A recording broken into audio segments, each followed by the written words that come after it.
한국의 진돗개요? 그저 작고 시끄럽기만 한 게 아닌가요? 과학적으로 볼 때 연구할 가치가 뭐가 있죠? 이 말을 한 사람은 마이클 해리슨 박사였습니다. 하버드 의대 유전학과 정교수이자 인간 게놈 프로젝트의 핵심 연구진 중 한 명이었죠. 지난 30년간 개 유전학 분야에서 세계적 권위자로 인정받아온 인물이었어요. 2012년 4월 그가 한국을 처음 방문했을 때 기자들 앞에서 한 발언이었습니다. 하지만 불과 3개월 후 그의 하버드 연구실 벽에는 진돗개 사진들이 가득 걸려 있었어요. 그리고 그는 미국 국립보건원의 진돗개 유전체 연구의 혁명적 의의라는 제목의 143페이지짜리 보고서를 제출하게 됩니다. 도대체 무슨 일이 일어난 걸까요? 2012년 4월 저는 서울에서 열린 제8회 국제동물 유전체 학회의 기조연설자로 초청받았습니다. 학회 첫날 서울대학교 수의과대학 김진우 교수가 발표를 시작했어요. 저희가 해독한 진돗개는 독일 복서견에 이어 세계에서 두 번째로 전체 유전체가 완전히 해독된 개 품종입니다. 저는 속으로 코웃음을 쳤어요. 30년간 북미와 유럽의 대형견들만 연구해온 그에게 중형견인 진돗개는 그저 학술적 가치가 떨어지는 지역 토종견에 불과했거든요. 김 교수가 계속했습니다. 진돗개는 주인에 대한 충성심이 극도로 높아서 밖에서 놓쳐도 스스로 집을 찾아옵니다. 심지어 100km 이상 떨어진 곳에서도 귀가한 사례가 있어요. 저는 휴대폰을 꺼내 동료에게 문자를 보냈습니다. 한국 연구진들의 과장이 심각해요. 개가 100km를 스스로 찾아온다니 이게 21세기 과학자들이 할 말인가요? 또한 진돗개는 한 번 정한 주인만을 평생 따르는 특성이 있어서 오히려 안내견이나 군견 같은 사육견으로는 활용하기 어려워요. 과장이 심하군요. 개는 개일 뿐인데 마치 사람처럼 말하고 있어요. 학회 이틀째 저는 한국 연구진들의 끈질긴 권유로 진도군 진돗개 테마파크를 방문하게 되었어요. 솔직히 시간 낭비라고 생각했지만 체면상 따라 나섰죠. 진도에 도착한 것은 오후 3시였습니다. 하버드 대학교에서 오신 마이클 교수님을 환영합니다. 첫 번째로 안내된 곳은 진돗개 행동 관찰센터였어요. 사육사가 소개했습니다. 교수님, 이 아이가 바로 7살 수컷 백구 바우예요. 바우는 중간 크기의 하얀 진돗개였어요. 저는 처음 본 순간 당황했습니다. 바우의 눈빛이 여느 개들과 달랐거든요. 30년간 수백 마리의 개를 봐온 저였지만 이런 눈빛은 처음이었어요. 마치 사람을 관찰하고 판단하는 듯한 지적인 호기심이 가득한 시선이었죠. 바우야 앉아. 사육사의 명령에 바우는 즉시 앉았습니다. 바우야, 저분께 인사해. 바우는 제 앞으로 천천히 걸어와서 앞발을 살짝 들어올리며 고개를 숙였어요. 마치 신사가 정중하게 인사하는 것 같았습니다. 저는 입이 벌어졌어요. 이건 어떻게 가능한 거죠? 진돗개는 명령을 한두 번만 반복해도 완전히 습득해요. 그리고 상황에 맞게 스스로 응용하죠. 더 놀라운 건 이거예요. 바우야, 교수님이 누구인지 알려줄까? 바우는 저를 자세히 쳐다보더니 사육사 앞으로 가서 짧게 3번 짖었습니다. 바우가 방금 뭘 한 줄 아세요? 교수님이 서양 외국인이라는 걸 알아차리고 표현한 거예요. 한국 사람에게는 1번, 동양 외국인에게는 2번, 서양 외국인에게는 3번 짖도록 훈련했거든요. 저는 믿을 수 없었어요. 걔가 인종을 구분한다고요? 정말, 정말 놀라워요. 하지만 이것은 시작에 불과했습니다. 그날 저녁 저는 김진우 교수와 함께 서울대학교 수의과대학 유전체 연구실을 방문했어요. 마이클 교수님, 이것부터 보시죠. 김 교수가 대형 모니터를 켰습니다. 화면에 나타난 것은 진돗개와 전 세계계 품종들의 유전적 개통도였어요. 저는 그 차트를 보는 순간 경악했습니다. 이게, 이게 말이 돼요? 진돗개가 다른 동아시아 개들과도 이렇게 큰 차이를 보인다고요? 네, 맞아요. 2020년 사이언스지에 발표된 논문에 따르면 진돗개는 유기니, 고상개와 같은 매우 원시적인 계통에서 분화된 독특한 유전적 특성을 가지고 있어요. 다른 아시아 개들과는 무려 500만 개 이상의 염기서열 차이를 보이거든요. 저는 깊은 숨을 들이쉬었습니다. 500만 개의 차이라는 것은 거의 다른 종 수준의 차이였어요. 그런데 더 놀라운 사실이 있어요. 김 교수가 다른 화면을 열었습니다. 진돗개의 유전적 다양성 지수를 보세요. 0.74예요. 저는 의자에서 일어났어요. 0.74라고요? 그럼 골든 리트리버나 점원 shepherd보다 네, 훨씬 높아요. 골든 리트리버는 0.31, 점원 shepherd는 0.28 정도거든요. 이는 진돗개가 자연적으로 분화된 견종이라는 명백한 증거죠. 저의 세계관이 흔들리기 시작했어요. 지금까지 그가 우수한 품종이라고 생각해온 서구의 개량견들이 실제로는 유전적 다양성이 현저히 떨어지는 인공적 산물이었다는 뜻이었거든요. 그리고 이것도 보세요. 화면에 진돗개의 뇌 MRI 영상이 나타났습니다. 진돗개의 뇌 용량 대비 신경세포 밀도는 1세제곱센티미터당 1800만 개예요. 이는 보더 콜리나 푸들보다 높은 수치거든요. 진돗개는 전두엽과 해마 부분이 특별히 발달되어 있어요. 이것이 진돗개의 놀라운 귀소 본능과 독립적 사고 능력을 설명해 주죠. 저는 말문이 막혔습니다. 30년간 그가 쌓아온 지식 체계가 무너지고 있었어요. 다음 날 오전, 저는 서울대학교 부설 동물행동연구소를 방문했습니다. 첫 번째 실험은 주인 인식 능력 테스트였어요. 동일한 복장을 한 5명 중에서 진짜 주인을 찾는 실험이에요. 5명의 남성이 똑같은 파란색 작업복을 입고 마스크와 모자를 착용한 채 일렬로 서 있었습니다. 모든 사람이 같은 향수를 뿌렸고 주인은 3일 동안 2개와 격리되어 있었어요. 진돗개 한 마리가 들어왔습니다. 3살 된 암컷 황구 누리였어요. 누리는 잠시 주위를 둘러보더니 주저하지 않고 5명 중 1명에게 곧장 달려갔어요. 소요시간 단 4초였습니다. 정답이에요. 제가 물었어요. 혹시 냄새로 구분한 건 아닌가요? 아니에요. 이 실험을 50번 반복했는데 정답률이 94%였거든요. 두 번째 실험은 복합 문제 해결 능력 테스트였습니다. 복잡한 구조의 퍼즐 상자가 놓여 있었어요. 총 9단계의 복잡한 과정을 거쳐야 열 수 있는 구조였죠. 이 퍼즐은 스위스 추리히 대학에서 개발한 최고 난이도 테스트예요. 지금까지 테스트한 견종들의 평균 해결 시간은 67분이었거든요. 5살 된 수컷 백구 하누리가 투입되었습니다. 하누리는 먼저 퍼즐 상자 주위를 관찰했어요. 그리고는 체계적으로 접근하기 시작했죠. 1단계 왼쪽 손잡이 돌리기 성공 2분. 2단계 중앙 버튼 누르기 성공 3분. 3단계 오른쪽 레버 움직이기 성공 1분. 총 18분 만에 하누리는 퍼즐을 완전히 해결했습니다. 세상에. 더 놀라운 건 이거예요. 비슷한 구조의 다른 퍼즐을 가져왔어요. 하누리는 이번에는 단 6분 만에 해결했습니다. 하누리가 단순히 암기한 게 아니라 원리를 이해한 거예요. 세 번째 실험은 감정인식 능력 테스트였습니다. 교수님이 다양한 감정을 표현해 보세요. 제가 의자에 앉았어요. 하누리가 3m 떨어진 곳에 앉아 있었습니다. 제가 슬픈 표정을 지었어요. 그러자 하누리가 천천히 다가와서 저의 무릎에 턱을 올렸습니다. 제가 기쁜 표정을 지었어요. 그러자 하누리가 꼬리를 흔들며 활기차게 뛰어다녔습니다. 제가 화난 표정을 지었어요. 그러자 하누리가 적당한 거리를 두고 조용히 지켜봤습니다. 이건 단순한 본능이 아니에요. 이건 진짜 공감 능력이군요. 맞아요. 진돗개는 사람의 표정뿐만 아니라 체온, 호르몬 냄새, 근육 긴장도까지 종합적으로 판단해서 감정을 읽어내거든요. 다음 실험은 저에게 가장 큰 충격을 주었습니다. 진돗개는 옳고 그름을 구분할 수 있어요. 방 안에 2개의 그릇이 있었어요. 하나는 하누리의 것이고 다른 하나는 다른 개의 것이었죠. 저는 실수인 척하며 다른 개의 사료를 먹으려고 손을 뻗었습니다. 순간 하누리가 짧게 컹 하고 짖으며 저의 손목을 살짝 건드렸어요. 하누리가 방금 뭘 한 줄 아세요? 마이클 교수님이 다른 개의 사료를 먹으려 한다는 걸 알아채고 제지한 거예요. 이번에는 제가 하누리의 사료를 먹으려고 했어요. 하누리는 가만히 있었습니다. 이번엔 왜 아무 반응이 없죠? 하누리가 마이클 교수님을 자신의 무리로 인정했기 때문이에요. 무리 안에서는 음식을 나눠 먹는 게 자연스럽다고 생각하는 거죠. 저는 소름이 돋았어요. 개가 소유권과 공유의 개념을 구분한다는 것이었거든요. 더 놀라운 실험이 있어요.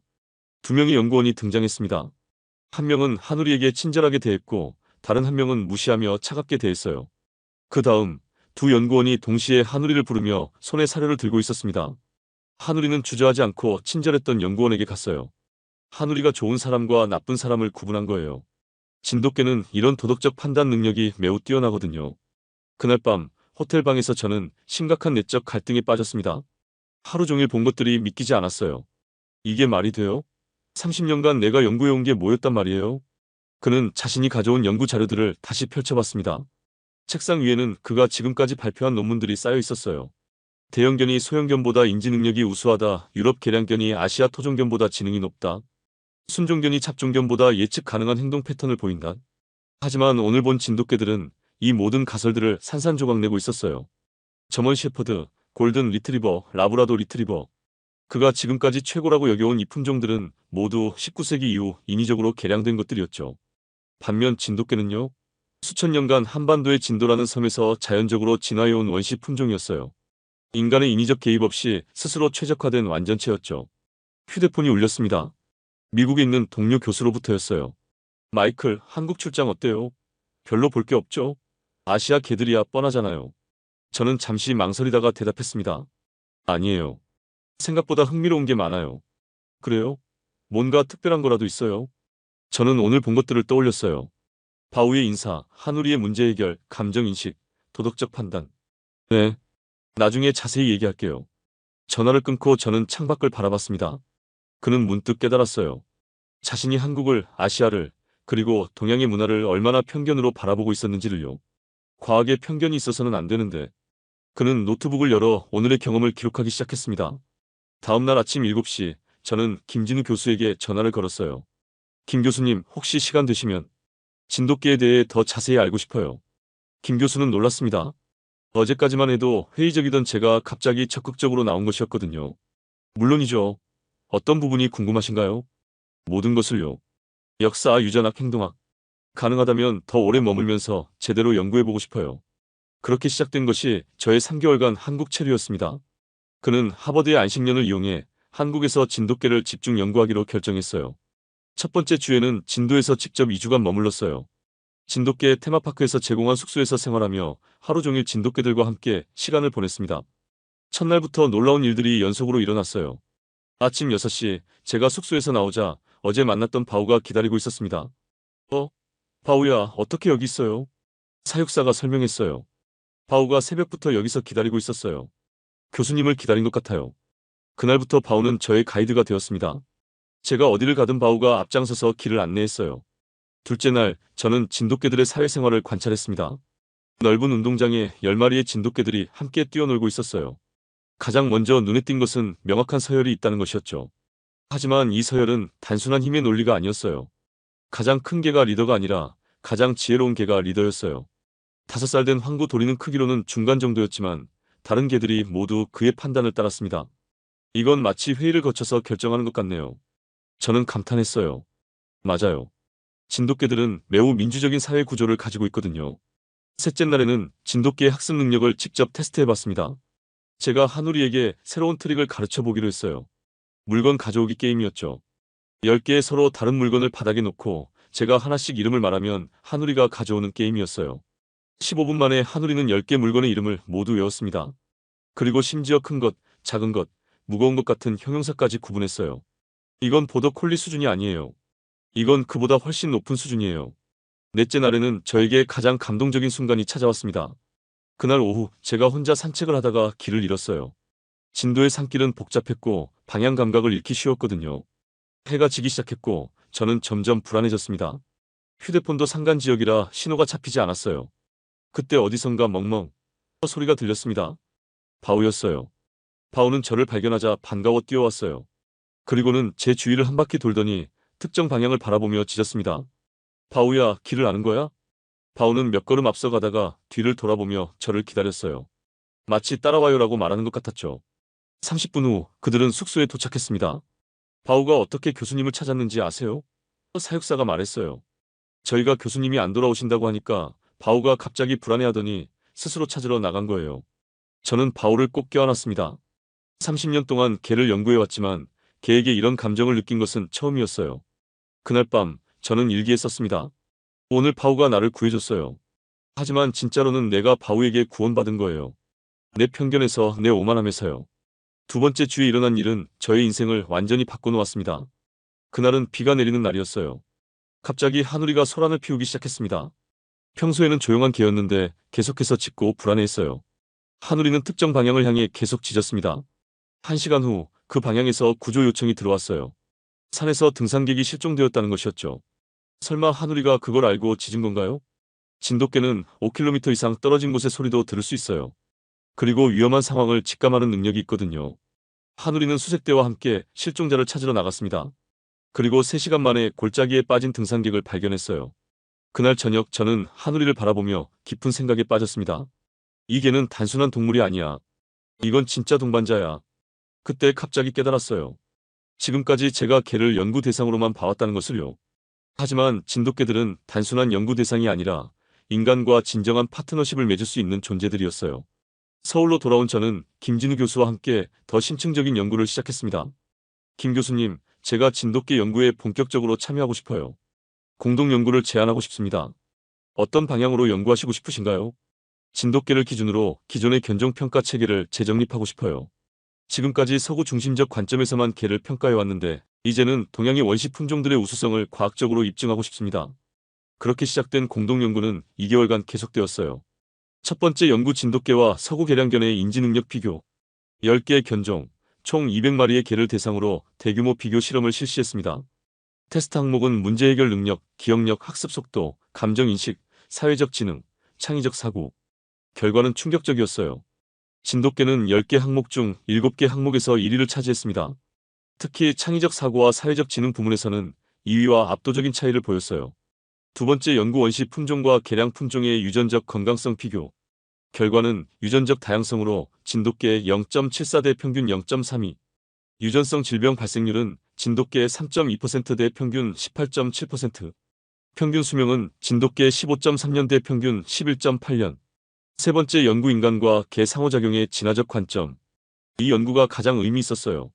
저는 진돗개와 인간의 관계가 단순한 주인과 애완동물이 아니라 동등한 파트너십에 가깝다는 것을 발견했습니다. 진돗개는 인간의 명령을 맹목적으로 따르지 않았어요. 상황을 판단해서 때로는 인간의 잘못된 판단을 거부하기도 했죠. 이건 단순한 복종이 아니에요. 이건 진정한 협력이에요. 3개월간의 연구를 마치면서 저는 특별한 결정을 내렸습니다. 하누리를 미국으로 데려가고 싶다는 것이었어요. 복잡한 절차를 거쳐 하누리를 미국으로 입양하게 되었습니다. 30년간 연구실에서만 개를 봐왔는데 이제는 진짜 개와 함께 살게 되었어요. 하버드로 돌아온 저는 즉시 연구 결과를 정리하기 시작했어요. 6개월 동안 매일 16시간씩 매달려서 논문을 완성했습니다.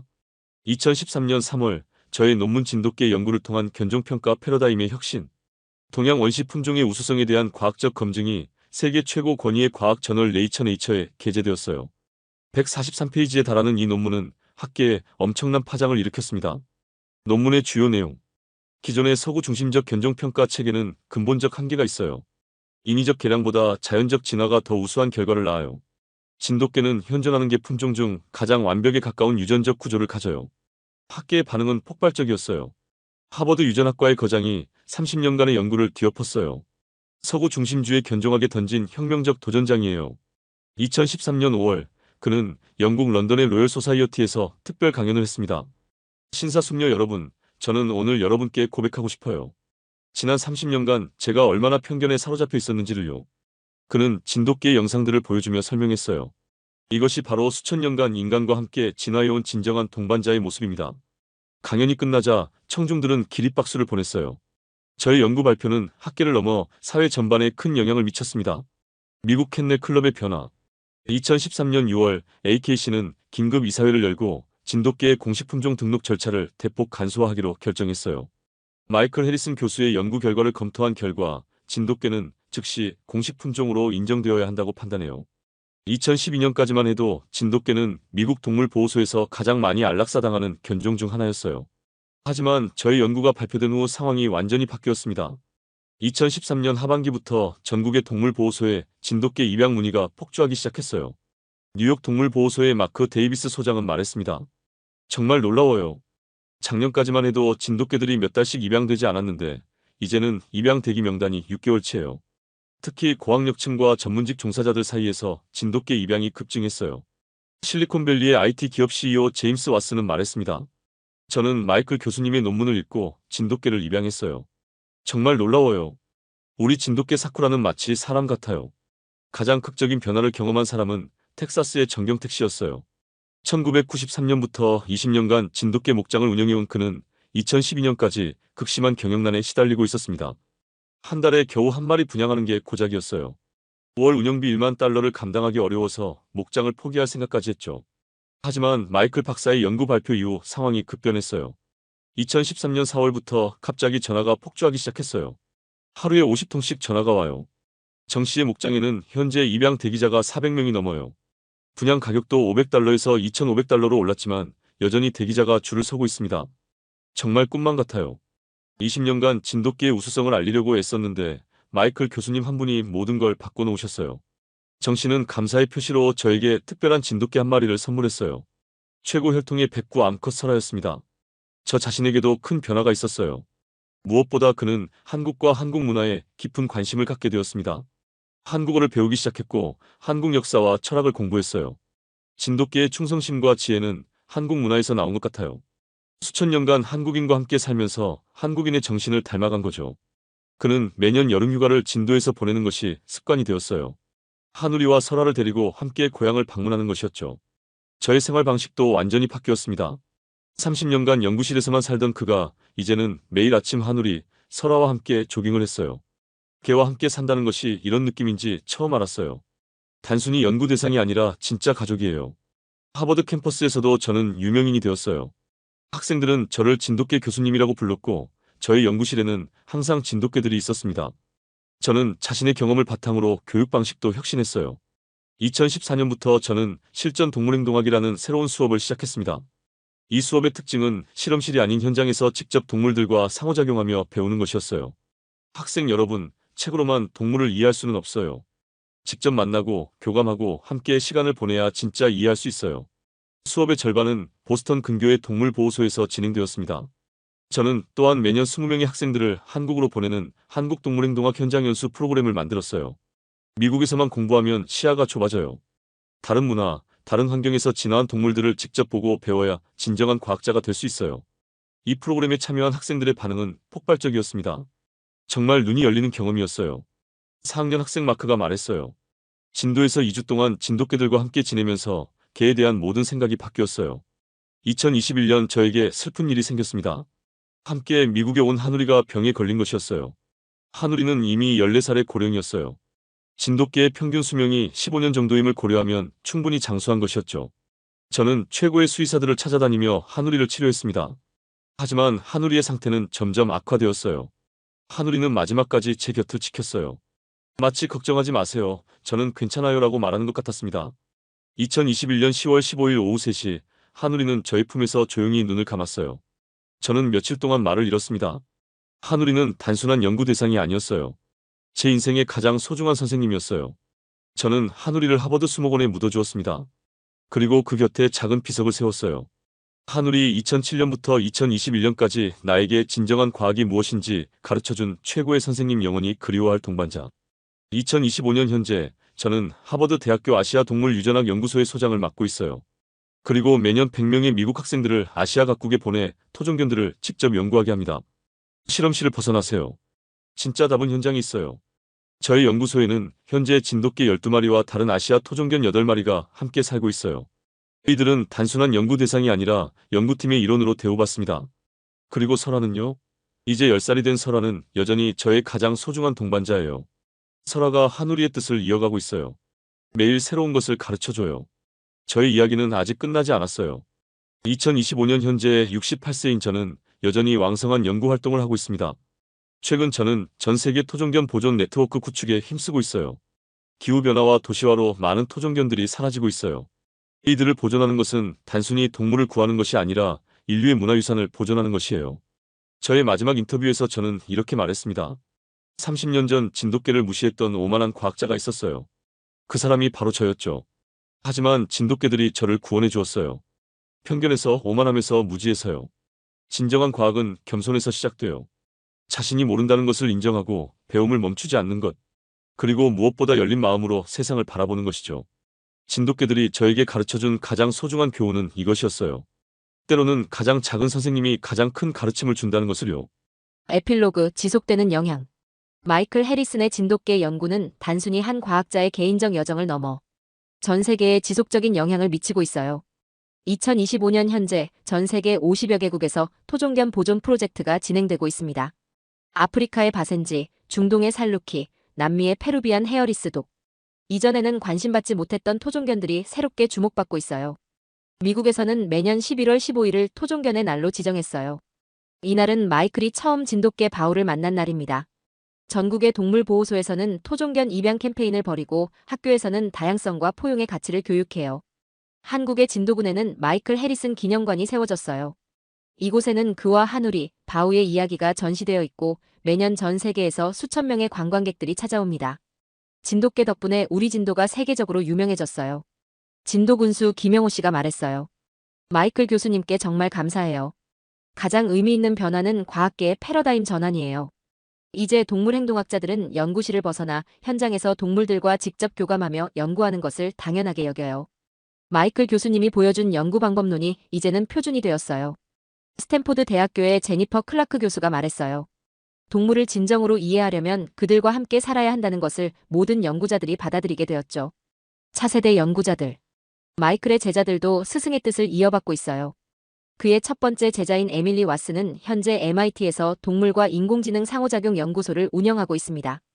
마이클 교수님께서 진돗개로부터 배운 지혜를 인공지능 개발에 적용하고 있어요. 진돗개의 감정인식 능력을 모델로 한 AI를 개발 중이에요. 최종 메시지: 겸손한 마음의 힘. 우리가 배울 수 있는 교훈들. 편견은 누구에게나 있어요. 아무리 훌륭한 과학자라도 편견에서 자유로울 수 없어요. 중요한 것은 그 편견을 인정하고 극복하려는 노력이죠. 진정한 지혜는 예상치 못한 곳에서 나와요. 가장 작고 보잘것없어 보이는 존재에서도 큰 가르침을 얻을 수 있어요.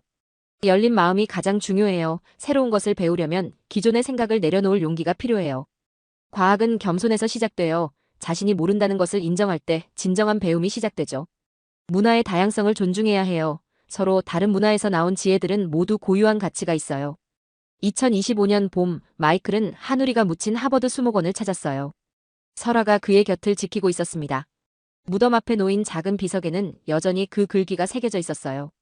한우리, 2007년부터 2021년까지 나에게 진정한 과학이 무엇인지 가르쳐준 최고의 선생님, 영원히 그리워할 동반자. 마이클은 조용히 꽃을 놓고 말했습니다. 한우라, 내가 가르쳐준 대로 살고 있어. 매일 새로운 것을 배우고 겸손한 마음을 잃지 않으려고 노력하고 있어. 내 덕분에 전 세계 많은 토종견들이 새로운 관심을 받고 있어. 정말 고마워. 설아가 마이클의 손을 살짝 건드렸어요. 마치 한우리 형의 뜻을 제가 이어갈게요라고 말하는 것 같았습니다. 그날 저녁 마이클은 일기장에 마지막 문장을 적었어요. 오늘도 진돗개들에게서 배웠어요. 진정한 사랑은 조건이 없다는 것을. 진정한 우정은 시간과 공간을 초월한다는 것을. 그리고 진정한 지혜는 겸손한 마음에서 나온다는 것을요. 한우리야, 설아야, 그리고 모든 진돗개들아, 고마워요. 너희가 제 인생의 가장 훌륭한 선생님들이었어요. 가장 위대한 발견은 가장 작은 것에서 시작돼요. 가장 깊은 지혜는 가장 겸손한 마음에서 나와요. 그리고 가장 큰 사랑은 가장 순수한 영혼에서 흘러나와요. 마이클 해리슨의 마지막 일기 중에서 NVIDIA strong buy, AMD buy, Intel hold, Samsung sell, SK Hynix sell. 한국 반도체? 그냥 조립 공장 아니야? 월가 최고의 반도체 애널리스트인 42세의 마이클 톰슨이 비웃으며 말했습니다. 모건 스탠리에서 15년간 반도체 섹터를 담당하며 단 한 번도 틀린 적이 없던 그였죠. 그의 리포트 한 줄이면 글로벌 반도체 기업의 주가가 10% 오르락내리락하는 월가의 제왕이었습니다. 엔비디아만 있으면 돼. 한국 기업들은 그냥 부품 납품업체 수준이지. 2024년 3월 그가 발표한 AI 반도체 생태계 분석 리포트에서 한국 기업들에게 내린 평가는 냉혹했습니다. 삼성전자 홀드, SK 하이닉스 셀. 그는 확신했습니다. AI 시대의 진짜 승자는 엔비디아뿐이라고. 하지만 6개월 후 그의 표정은 완전히 바뀌어 있었습니다. 우리가 완전히 틀렸다. 한국이 AI 시대의 진짜 석유왕이었어. 그의 충격 고백이 담긴 긴급 리포트 하나가 월가 전체를 뒤집어 놓았습니다. 발표 직후 한국 반도체 주식들이 일제히 급등했고 트럼프의 관세 압박마저 무력화시켜버렸죠. 도대체 그에게 무슨 일이 있었던 걸까요? 지금부터 월가를 집단 패닉에 빠뜨린 그 여름의 진실이 시작됩니다. 저는 마이클 톰슨입니다. 하버드 MBA, 스탠포드 전자공학 박사. 월가에서 15년간 반도체 분석을 담당하며 단 한 번도 틀린 적이 없었죠. 2024년 초 제 자신감은 하늘을 찔렀습니다. 맨해튼 42층 모건 스탠리 사무실에서 저는 자신만만했습니다. AI 붐이 시작되면서 우리의 포트폴리오는 날개를 달았거든요. 엔비디아 주식은 240% 폭등했고 제가 스트롱 바이를 외친 AMD도 50% 상승했습니다. 이번 분기 리포트 준비는 어때? 리처드 브라운 부사장이 제 책상으로 왔습니다. 완벽합니다. AI 반도체 생태계를 완전히 정리했어요. 저는 준비한 차트를 보여줬습니다. 엔비디아가 AI 칩 시장의 80%를 독점하고 있었고 나머지는 AMD, 인텔이 나눠 가지는 구조였죠. 한국 기업들은 어떻게 평가했지? 삼성과 SK 하이닉스요? 그냥 메모리 납품업체 수준입니다. 엔비디아가 주문하면 만들어주는 하청업체 정도죠. 저는 당당하게 답했습니다. 실제로 제가 아는 건 그게 전부였거든요. 한국 기업들은 그냥 디램이나 낸드 플랫이 만드는 회사들이라고 생각했습니다. HBM이라는 게 있다던데? 리처드가 물었지만 저는 코웃음을 쳤습니다. 하이밴드위스 메모리. 그냥 메모리 한 종류일 뿐이에요. 핵심은 GPU입니다. 엔비디아가 모든 걸 지배하고 있어요. 그해 3월 15일, 저는 자신만만하게 리포트를 발표했습니다. AI 반도체 투자 전략 2024 엔비디아 독주 시대. 엔비디아 스트롱 바이 목표 주가 $1,200, AMD 바이 목표 주가 $180. 삼성전자 홀드 목표 주가 $55, SK 하이닉스 셀 목표 주가 $85. 한국 기업들은 AI 혁명의 방관자일 뿐입니다. 진짜 가치는 GPU 설계 능력에 있어요. 제 리포트는 월가의 찬사를 받았습니다. 월스트리트 저널은 톰슨의 예리한 분석이라고 극찬했고 CNBC에서는 저를 AI 투자의 구루라고 불렀죠. 하지만 저는 몰랐습니다. 제가 얼마나 무지했는지를. 2024년 6월 상황이 이상해지기 시작했습니다. 마이클, 이거 좀 봐. 동료 제시카가 급하게 뛰어왔습니다. SK 하이닉스 주가가 미쳤어. 일주일 만에 25% 올랐다고.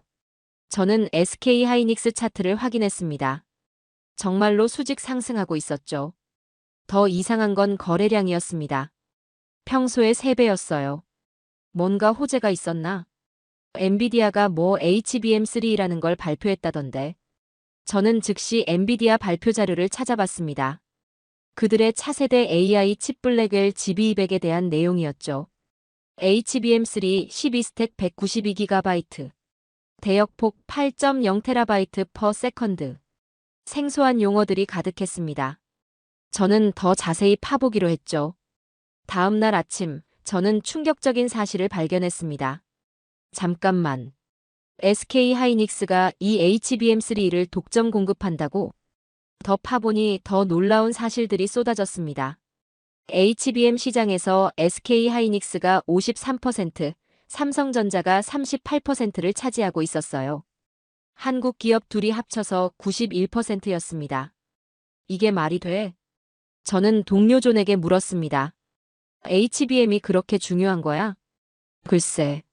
그냥 메모리 아니야? 존도 저만큼 무지했습니다. 우리는 모두 GPU만 바라보고 있었거든요. 그날 저녁, 저는 엔비디아의 기술 백서를 밤새 읽었습니다. 그리고 경악했죠. HBM 없으면 GPU가 쓸모없다고. 백서에는 명확히 적혀 있었습니다. AI 연산에서 메모리 대역폭이 성능을 좌우한다고. 아무리 강력한 GPU라도 HBM이 없으면 그저 고철덩어리라고. 더 충격적인 건 다음 문장이었습니다. 현재 HBM3 기술을 양산할 수 있는 기업은 전 세계의 SK 하이닉스 한 곳뿐입니다. 저는 패닉 상태였습니다. 15년간 쌓아온 제 전문성이 흔들리고 있었거든요. HBM에 대해 제대로 알아보자. 저는 팀 전체에 긴급 리서치를 지시했습니다. 일주일 후 나온 결과는 제 세계관을 완전히 뒤집어 놓았습니다. HBM은 단순한 메모리가 아닙니다. 제시카가 브리핑을 시작했습니다. 디램을 8개 또는 12개 층으로 쌓아서 만드는 3D 메모리예요. 기존 GDDR 메모리보다 대역폭이 10배 이상 높아요. 그게 왜 중요한데? AI 연산에서 메모리 병목이 가장 큰 문제거든요. GPU가 아무리 빨라도 데이터를 빠르게 공급받지 못하면 의미가 없어요. 제시카는 더 충격적인 사실을 알려줬습니다. 엔비디아 H100 한 대에 HBM이 5개 들어가요. 그리고 그 HBM 가격이 GPU 전체 가격의 40%라고 합니다. 뭐라고? 저는 귀를 의심했습니다. H100 하나가 25,000달러인데 그중 1만 달러가 HBM 가격이라는 얘기야? 맞습니다. 그리고 차세대 GB200은 HBM이 12개 들어가요. 저는 계산기를 두드려 봤습니다. GB200 서버 한 대에 HBM만 240개가 들어간다는 계산이 나왔습니다. 240개. 240개. 숫자가 믿기지 않았습니다. 그럼 엔비디아가 서버 하나 팔 때마다 SK 하이닉스가 240만 달러어치 HBM을 공급한다는 얘기잖아. 게다가 SK 하이닉스만 HBM3를 양산할 수 있어요. 삼성은 아직 퀄 테스트를 통과하지 못했다고 하고요. 저는 머리가 복잡해지기 시작했습니다. 그럼 SK 하이닉스가 공급을 중단하면 엔비디아가 AI 칩을 못 만들어요. 순간 소름이 돋았습니다. 저는 즉시 더 깊이 파보기로 했습니다. 그리고 발견한 사실들은 제가 알던 반도체 산업을 완전히 뒤바꿔 놓았죠. HBM 제조의 불가능성. 제시카가 가져온 기술 분석 보고서는 충격적이었습니다. HBM을 만들려면 TSV 기술이 필요해요. 스루실리콘 바이어 실리콘. 웨이퍼의 머리카락 두께의 100분의 1 구멍을 수직으로 뚫는 기술이죠. 그게 그렇게 어려운 거야? 12층을 완벽하게 정렬시켜서 쌓으면서도 수율을 90% 이상 유지해야 해요. 전 세계에서 SK 하이닉스와 삼성만 가능한 기술이에요. 더 놀라운 건 시장 독점도였습니다. 2024년 기준 HBM 시장에서 SK 하이닉스가 53%, 삼성이 38%예요. 한국이 91%를 독점하고 있어요. 미국 마이크론은 9%예요. 그것도 구형 HBM2만 겨우 만들어요. 저는 점점 이해하기 시작했습니다. AI 혁명의 진짜 병목은 GPU가 아니라 HBM이었던 거죠. 시장 규모의 실체. 존이 가져온 시장 분석도 충격적이었습니다. 2023년 HBM 시장이 44억 달러였는데 2024년에는 380억 달러가 될 거래요. 8배 성장. 2025년에는 580억 달러, 2028년에는 1330억 달러 전망이에요. 저는 제 계산기를 다시 두드려 봤습니다. 연평균 70% 성장. 제가 평생 본 어떤 시장보다 빠른 속도였습니다. 그럼 SK 하이닉스의 HBM 매출이 올해만 200억 달러 넘을 것 같아요. 내년에는 300억 달러. 저는 충격을 감출 수 없었습니다. SK 하이닉스 전체 매출이 360억 달러인데 그중 300억 달러가 HBM에서 나온다는 얘기였거든요. 중국 견제의 진실. 가장 충격적인 건 지정학적 의미였습니다. 미국이 중국의 HBM 수출을 금지했어요. 국가보안상 중요 기술이라고 지정했다고요. HBM이 그 정도로 중요한 거야? AI 칩 없이는 AI 개발이 불가능하고 HBM 없이는 AI 칩이 불가능해요. 결국 HBM을 통제하면 AI 패권을 통제할 수 있어요. 그 순간 깨달았습니다. 한국이 AI 시대의 진짜 키를 쥐고 있었던 거죠. 2024년 9월 15일 아침, 저는 떨리는 손으로 긴급 리포트를 작성하기 시작했습니다. AI 반도체 생태계 재평가, 우리가 놓친 진실. 첫 문장부터 제 오만함을 인정해야 했습니다. 지난 6개월간의 심층 분석 결과 당사의 기존 평가에 중대한 오류가 있었음을 인정합니다. 저는 모든 것을 뒤집어야 했습니다. 새로운 투자 등급. SK 하이닉스 셀에서 스트롱 바이로 목표 주가 85달러에서 180달러로. 삼성전자 홀드에서 바이로 목표 주가 55달러에서 95달러로. 엔비디아 스트롱 바이에서 바이로 목표 주가 1200달러에서 900달러로. 한국 기업들은 AI 혁명의 방관자가 아닙니다. 그들이 바로 AI 혁명의 심장부입니다. 리포트에서 저는 솔직하게 고백했습니다. 우리는 GPU만 보고 메모리를 간과했습니다. 하지만 AI에서 메모리야말로 진짜 병목입니다. 한국은 이 핵심 기술을 독점하고 있습니다. HBM AI 시대의 석유. 저는 새로운 개념을 제시했습니다. 20세기에 석유가 산업의 피였다면 21세기에는 HBM이 AI의 피입니다. 그리고 한국이 이 디지털 석유의 91%를 통제하고 있습니다. 트럼프 관세의 무력함. 가장 중요한 부분이었습니다. 트럼프 행정부가 한국 반도체에 25% 관세를 부과한다고 발표했지만 이는 실효성이 없을 것입니다. HBM 없이는 엔비디아도 구글도 마이크로소프트도 AI 개발이 불가능하기 때문입니다. 리포트 발표 후 15분 만에 제 휴대폰이 미친 듯이 울리기 시작했습니다. 마이클, 정말 투자 등급을 이렇게 바꾼 거야? 동료들이 믿을 수 없다는 표정으로 물었습니다. 한국 주식들이 폭등하고 있어. 실제로 SK 하이닉스는 그날 하루 만에 15% 올랐고 삼성전자도 8% 상승했습니다.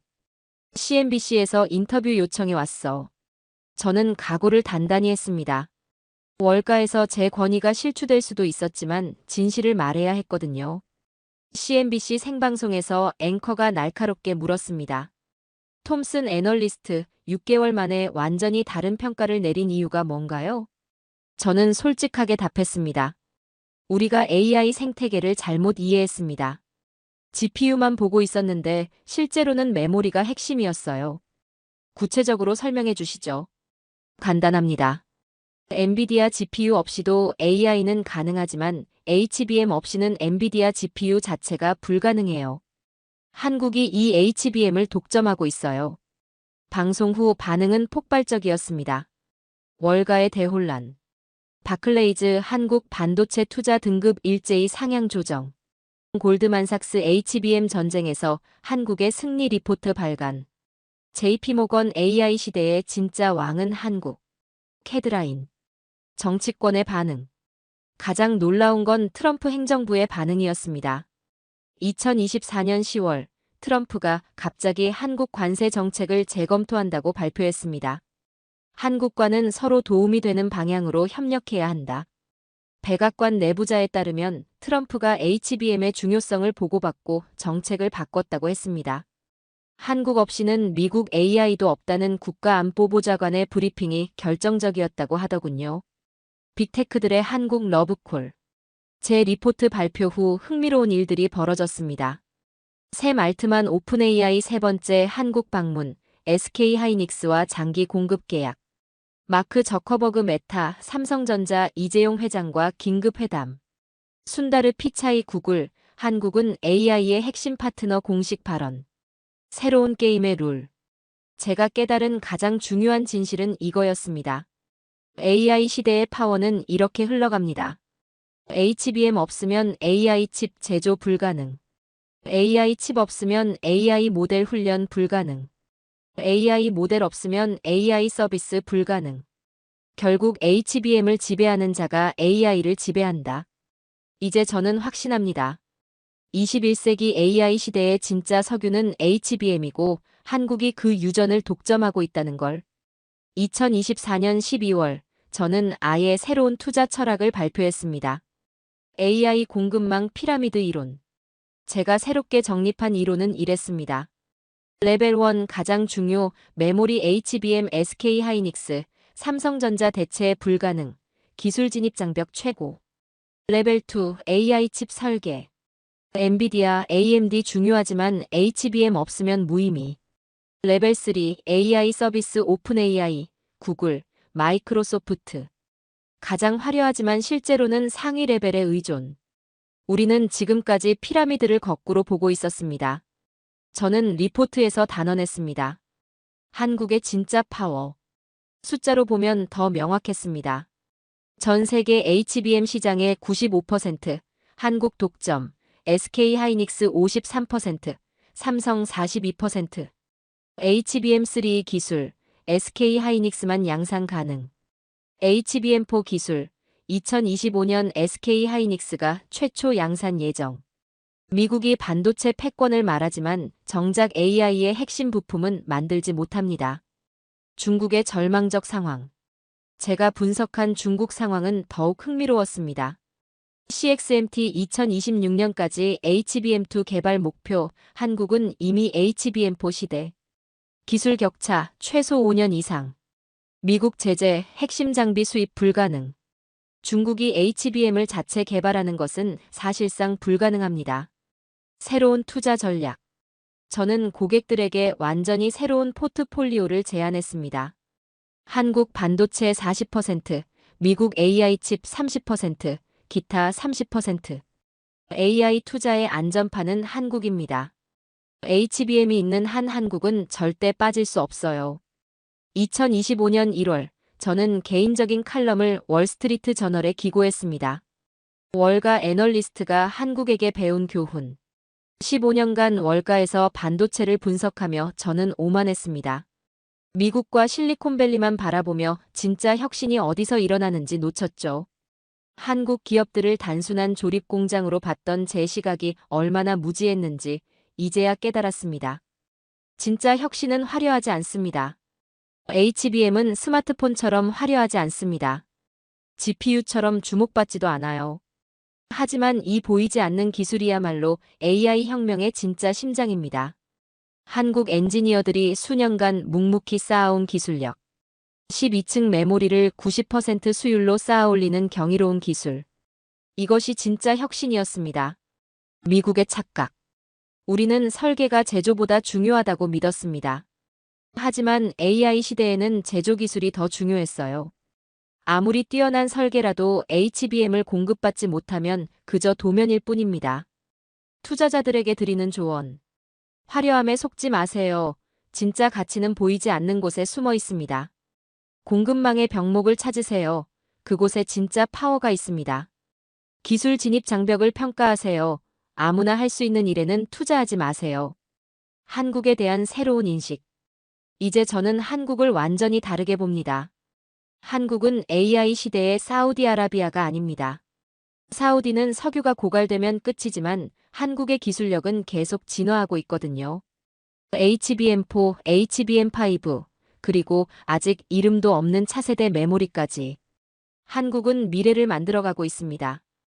2025년 7월 현재 제 예측은 모두 현실이 되었습니다. 트럼프의 굴복. 트럼프 대통령이 한국 반도체에 25% 관세를 부과하겠다고 엄포를 놓았지만 결국 한 달 만에 철회했습니다. 한국과는 윈윈 관계를 추구한다.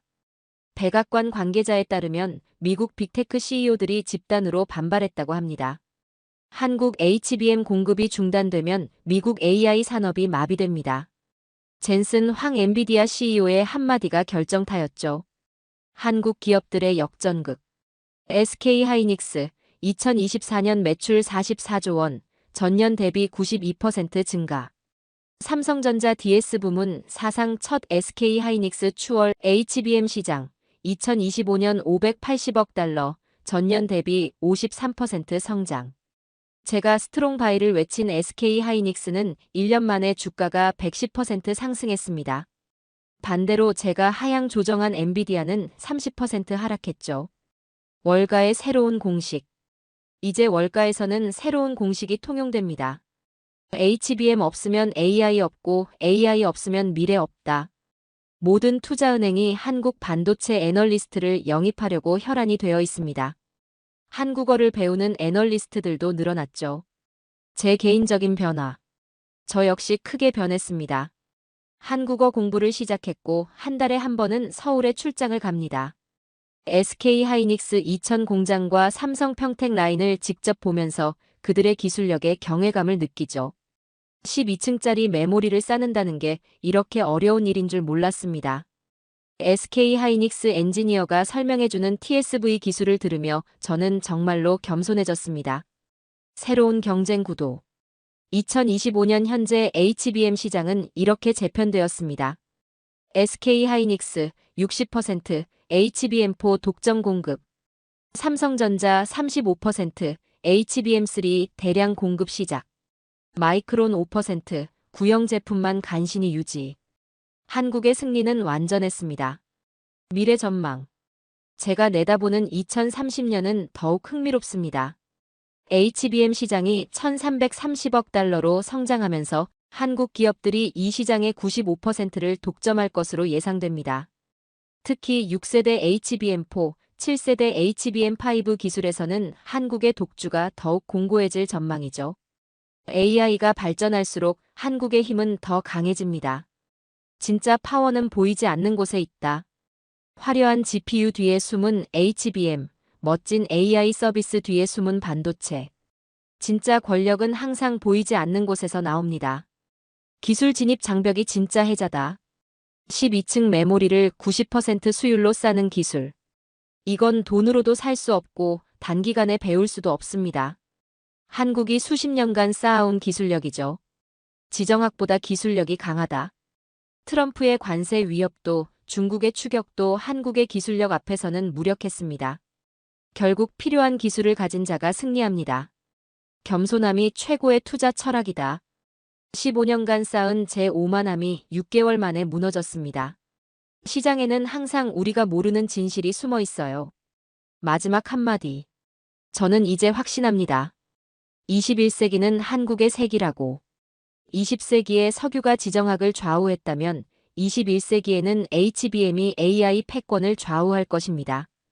그리고 한국이 그 중심에 서 있습니다.